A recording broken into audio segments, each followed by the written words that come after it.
आज के इस वीडियो में हम लोग उसने कहा था शीर्षक कहानी को समझने का प्रयास करेंगे। चंद्रधर शर्मा गुलेरी रचित कथा उसने कहा था 12वीं कक्षा के लिए निर्धारित पाठ्यपुस्तक दिगंत भाग 2 में संकलित है। चंद्रधर शर्मा गुलेरी की यह एक कालजयी रचना है।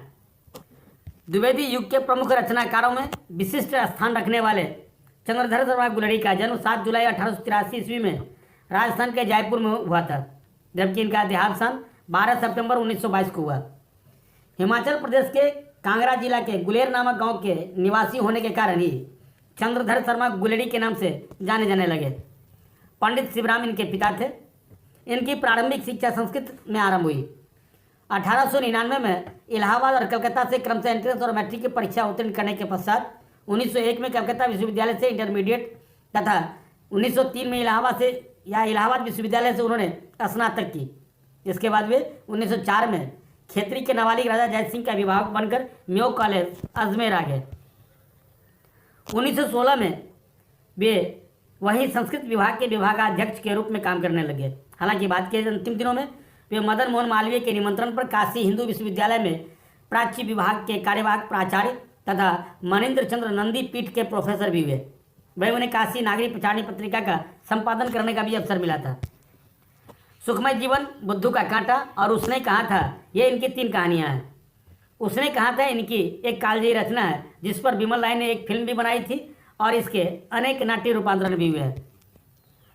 संस्कृत के गंभीर विद्वान माने जाने वाले चंद्रधर शर्मा गुलेरी ने प्राच्य विद्या, इतिहास, पुरातत्व, भाषा विज्ञान और समसामयिक सहित अन्य विषयों पर भी अनेक निबंधों को लिखा, जिसमें कछुआ धर्म, मारेसी मोही कुठा, पुरानी हिंदी, भारतवर्ष, डिंगल, संस्कृत की टिप्पणी, देवानाम प्रिय, अंग्रेजी में a poem why voice, a commentary या बादशाह कामसूत्र और द लिटरेरी क्रिटिसिज्म आदि प्रमुख निबंध है।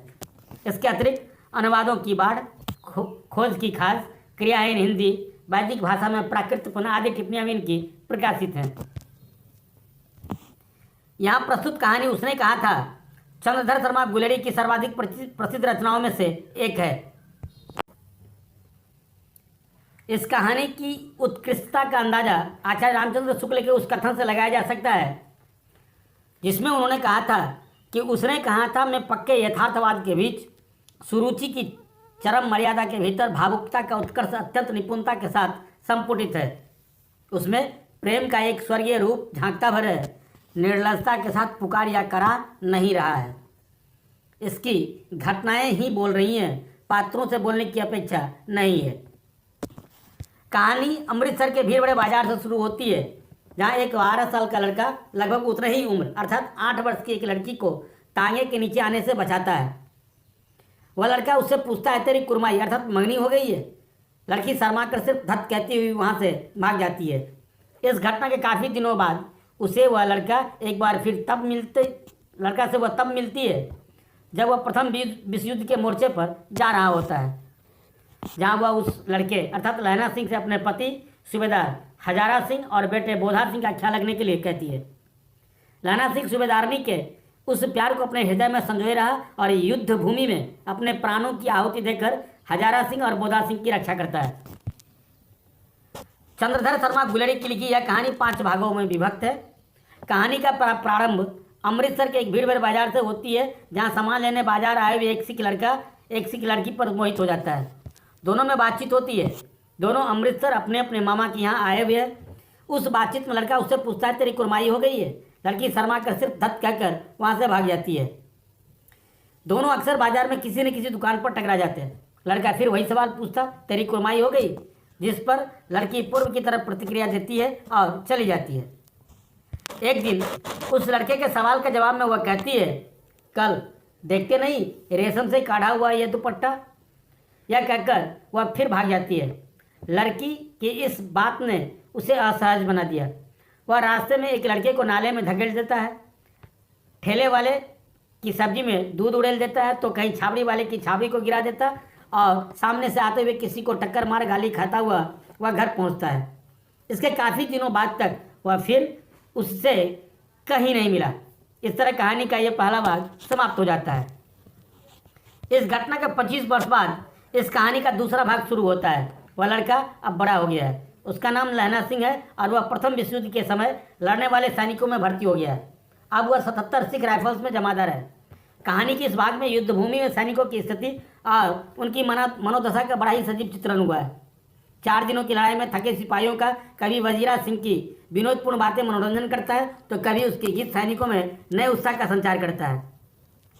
कहानी के तीसरे और चौथे हिस्से में घुप अंधेरी रात के 2 पहर बाद के समय बोधा सिंह को ठंड लग रही थी। ठंड से उसकी कपकपी छूट रही थी। लाना सिंह ने बोधा को ठंड से बचाने के लिए खुद के गर्म कपड़े बोधा को यह कहकर दे देता है कि उसे पसीना आ रहा है और खुद खाकी कोट का कुर्ता पहनकर पहरे पर खड़ा हो जाता है।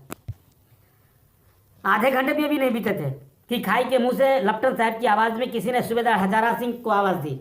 उसने हजारा सिंह को वहाँ 10 आदमियों को छोड़ शेष सभी को लेकर जर्मन सैनिकों से लोहा लेने मील भर दूर भेज देता है। लप्टन साहब के द्वारा लैना को सिगरेट पीने की पेशकश करते ही लैना समझ गया कि लप्टन साहब की तरह बात करने वाला कोई जर्मन है। उसने चालाकी से दियासला लाने के बहाने खंदक में सो रहे वजीरा सिंह को पीछे से सूबेदार हजारा सिंह को वापस बुला लेने भेज देता है।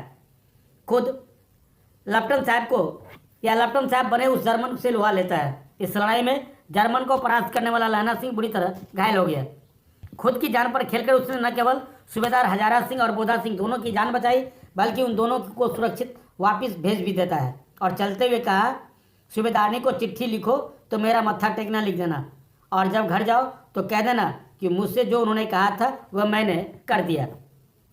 सूबेदार पूछता ही रह गया कि आखिर सूबेदारनी ने उससे क्या कहा था, पर गाड़ी चल दी। कहानी के 5वें भाग में लाना सिंह का मृत्यु निकट होने से जीवन की सभी घटनाएं चलचित्र की तरह घूमने लगता है।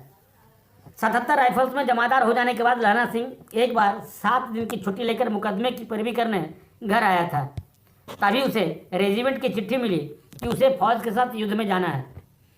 सूबेदार का घर उसके घर के रास्ते में ही पड़ता था।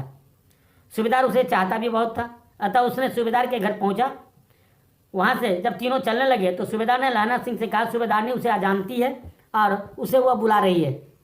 उसे आश्चर्य होता है कि कभी उसने सेना के क्वार्टर में रहा नहीं, फिर वह उसे कैसे जानती है। पर जब वह अंदर जाता है तब वह कुरमाई हो गई वाला वाक्य को दोहरा कर 25 वर्ष पहले की घटना का स्मरण कराती है और कहती है कि जिस तरह उसने 25 वर्ष पहले उसे तांगे के नीचे जाने से बचाया था उसी तरह वह उसके पति हजारा सिंह और बेटा बोधा सिंह की भी रक्षा करे। यह कहते हुए वह लाना सिंह के सामने अपने आंचल को पसार देती है। सूबेदारनी की यह बात उसके मन को छू जाती है। लाना सिंह का सिर वजीरा सिंह अपने गोद में लेकर बैठा है। लाना सिंह बड़बड़ाता है और अंतिम वाक्य जो उसके मुंह से निकलता है वह था, उसने कहा था।